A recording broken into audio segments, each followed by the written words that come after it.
Sa unang yugto ng Mapait na Pangako, nagtatagpo ang landas ni Leah, isang babaeng may tinatagong lihim na pumatay sa kanyang nakaraan, at Arvin, isang lalaking pinagkatiwalaang protektahan siya, pero may taglay palang sariling dilim.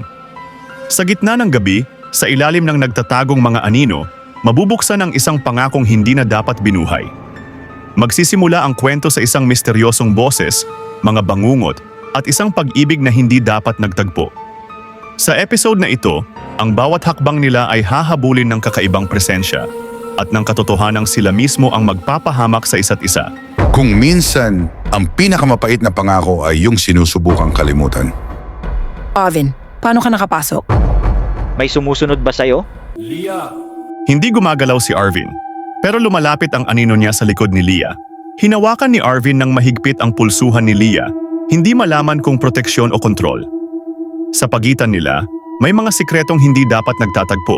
Nag-flicker ang ilaw, may ikatlong anino sa likod nila, hindi kay Arvin o kay Leah. Lumapit si Leah sa salamin. Ang refleksyon niya ay bumubulong, kahit hindi gumagalaw ang totoong labi niya. Hindi mo siya dapat pagkatiwalaan. Sino ka? Ngumiti ang refleksyon. Si Leah hindi.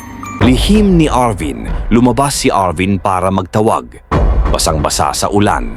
Arvin, pabulong, tensyonado. Naalala na niya, konting oras na lang ang natitira. Isang sagot mula sa kabilang linya.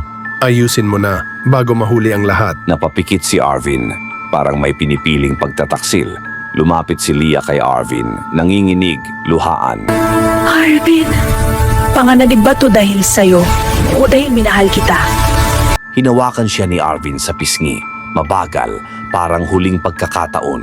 At sa likod nila, ang anino ni Arvin ay gumagalaw ng mag-isa at nakangiti. Biglang pumutok ang lahat ng ilaw. Bumuka ang hangin, parang may dumaang nilalang. Isang malalim na boses ang umalingaw-ngaw. May kabayaran! Humawak si Arvin kay Leah para protektahan siya, pero may itim na kamay na humatak sa leeg ni Arvin pataas. Hanging bumalot sa screen. Ang pagtatapos, ang episode.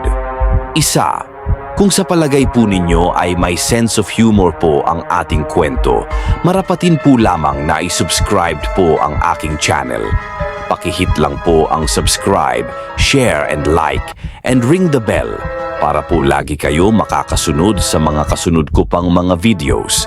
Salamat po sa panunood. Sunod na kabanata, dugo sa mga daliri.